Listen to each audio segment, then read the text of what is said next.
Hi friends. మీరు ఒక airport నుండి వచ్చారు. ఒక క్యాబ్ బుక్ చేసుకున్నారు. క్యాబ్ బుక్ చేసుకొని ఒక డైరెక్షన్ అయితే ఇచ్చారు. మీరు పలానా ప్లేస్‌కెళ్ళాలి, పలానా రామోజీ ఫిల్మ్ సిటీకెళ్ళాలి అనైతే డైరెక్షన్ ఇచ్చారు. సో, అక్కడికెళ్ళిద్దా, ఎళ్దా అని డౌట్ పడతారా? డౌట్ పడరు కదా! సో, ఇదే ఫార్ములా మనకు లా ఆఫ్ అట్రాక్షన్‌లో కూడా ఉపయోగపడిద్దనమాట. మీరు ఆస్క్ అడుగుతారు. జాబ్ కావాలని అడుగుతారు. సో, తర్వాత బిలీవ్ చేస్తారు. తర్వాత గ్రాటిట్యూడ్ ప్రాక్టీస్ చేస్తారు. ఉన్నదానికి గ్రాటిట్యూడ్ తెలుపుతారు. తర్వాత ఏమైద్ది? ఎక్స్‌పెక్టేషన్స్ అయితే ఉంటాయి. తర్వాత ఏం చేస్తారంటే మీరు ఎప్పుడొచ్చిద్ది? ఇంకా వస్తలేదు, 10 రోజులయింది, నెల రోజులయింది, రావట్లేదేంటి జాబు అని టెన్షన్‌లోకెళ్ళిపోతారు. మీరు ఎక్కడి నుండొచ్చారు? ఎక్కడికెళ్ళిపోతున్నారు? అర్థమవుతుంది కదా! మీరు బిలీఫ్ అయితే తప్పిపోతుంది మన ఫ్రీక్వెన్సీ. మీరు ఫియర్‌లోకి, డౌటింగ్‌లోకెళ్ళిపోతున్నారు. ఆ ఫ్రీక్వెన్సీ తప్పిపోతుందనమాట. ఎప్పుడైతే ఫియరు వచ్చిందో అప్పుడు మనకి ఫ్రీక్వెన్సీ తగ్గిపోద్ది. అప్పుడు ఏయి కూడా మనకి రావనమాట. ఎప్పుడైతే హ్యాపీగా ఆల్రెడీ జాబొస్తే ఎట్లా ఉంటామో, అట్లా ఉంటేనే మనకు జాబొచ్చిద్ది. ఎప్పుడైనా సరే మనకి బిలీఫ్ అనేది కీ అనమాట ఇక్కడ. మనకి హార్ట్‌లో నుండి రావాలి బిలీఫు. మన సబ్‌కాన్షియస్ మైండ్‌లో రిజిస్టర్ అయిపోవాలి. మనం నమ్మిందనమాట. అసలు డౌట్ అనేది రాకూడదు. ప్రతిరోజు ప్రాక్టీస్ చేస్తా ఉండాలనమాట. ఎక్కడా కూడా స్కిప్ చేయకూడదు. డౌట్ పడకూడదు. మళ్ళీ మనం ఎక్కడైతే ఎనర్జీ ప్లేస్ చేస్తామో, అక్కడ అదే గ్రో అయిద్దనమాట. మనం అటెన్షన్ మొత్తం సినిమాలకి, ఈట్లకి పెట్టేసి అది ఎప్పుడో అయిద్దిలే అనుకుంటే అది అవ్వదు. ఎప్పుడైతే మనం అటెన్షన్ మొత్తం దాని మీద పెడతామో, అప్పుడు మనకు జాబ్ అయితే వచ్చిద్ది. ఎప్పుడైతే మనం ఫీల్ అవ్వాలనమాట. జాబ్ ఆల్రెడీ వచ్చినట్టు ఫీల్ అవ్వాలి. జాబ్ వస్తే ఏం చేస్తాం? అట్లా చేయాలి. ఇంకా మీరు చేసింగ్ మూడ్‌లో ఉంటే ఇంకా రాదు.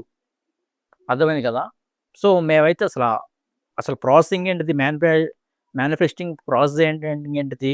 క్వాంటమ్ ఫీల్డ్ అంటే ఏంటిది? మనం ఎట్లా కనెక్ట్ అవ్వాలి సబ్‌కాన్షియస్ మైండ్‌కి? ఎట్లా మెడిటేషన్ చేయాలి? ఇంకా డిప్రెషన్ ఇట్లాంటివి ఏమన్నా రాకుండా ఎట్లా ఉండాలి? అండ్ ఇట్లాంటియన్నిట్లికి మీకు గైడెన్స్ లాగా ఉంటామనమాట. మీ జూమ్ క్లాస్‌లో. మీకు పిన్ టు పిన్ అయితే మీకు ఎక్స్‌ప్లెయిన్ చేస్తాం.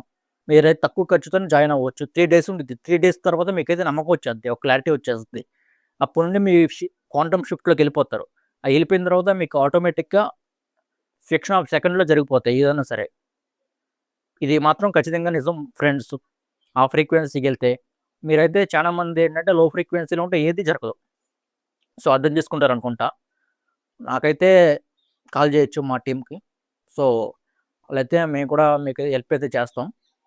ఏది హెల్ప్ ఏ ఏ ప్రాబ్లమ్ ఉన్నా సరే చేయండి. అన్నిట్లికి లా ఆఫ్ అట్రాక్షన్ గాని, లా ఆఫ్ వైబ్రేషన్ గాని సొల్యూషన్ అయితే ఉంటుంది. ప్రతి దానికి సొల్యూషన్ ఉంటుంది.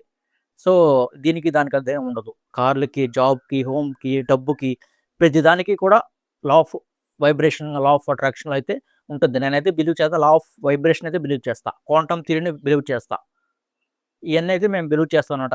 ప్యూర్ సైన్స్ బేస్డే ఉంటుందిది. ఏదో ఒక గంట సేపు చెప్పి మళ్ళీ ఆళ్ళ కాంటాక్ట్ పోతే కుదరదు గదా! మనం ఒకళ్ళని పెట్టామంటే ఆళ్ళ కాంటాక్ట్‌లో ఉండాలనమాట. మనం ఎప్పుడన్నా అడిగినా గాని సమాధానం చెప్పేటట్టు ఉండాలి. ఏదైనా క్లాస్ అయినా సరే. ఏదో ఒకసారి ఎళ్ళేసి ఆఫ్‌లైన్ క్లాస్‌కి మళ్ళీ బ్యాక్‌కొచ్చేసిన తర్వాత మళ్ళీ యాంక్సైటీ ఉంటే మీరు ఎట్లా కనెక్ట్ అవుతారు ఆళ్ళకి? కుదరదు కదా! ఒకసారి మనం బిలీవ్ చేసామంటే ఆళ్ళకి కాంటాక్ట్‌లో ఉండాలనమాట 24/7. మా క్లాస్ అయితే అట్లాగనే ఉంటుంది. సో, జూమ్ మీటింగ్ అయితే ఉంటది. మీ ఫ్లెక్సిబుల్ టైమే పెట్టుకోవచ్చు. ఇదని అదేం లేదు. ఎప్పుడైనా పెట్టుకోవచ్చు. పర్సన్ టు పర్సన్ కూడా మేము టిక్ చేస్తామనమాట. ఒకసారైతే ట్రై చేయండి. మీ ఫ్రెండ్స్ ఎవరైనా ఉంటే ఆళ్ళకి కూడా షేర్ చేయండి. Thank you for watching friends. Thank you. I am Venkat. Thank